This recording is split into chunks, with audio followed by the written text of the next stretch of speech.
अस्सलाम वालेकुम जी, मेरा नाम अली कादिर मलिक है।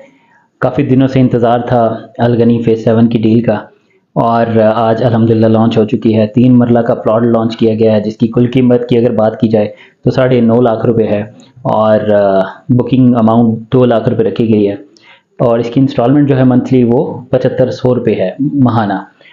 तो इस प्राइस प्लान के साथ इतनी प्यारी लोकेशन के ऊपर, प्राइम लोकेशन के ऊपर, ये प्रोजेक्ट जो है अपना अलगनी फ़ेज़ 7 का अवामी ब्लॉक लॉन्च करने जा रहा है। और इसके अंदर सबसे मेन चीज़ ये है कि आप 35% अमाउंट पे करके प्लॉट नंबर ले सकते हैं, और 50% पे करके आप पोजेसन भी ले सकते हैं। इसके साथ साथ 100% पेमेंट के साथ आप 5% का डिस्काउंट भी ले सकते हैं।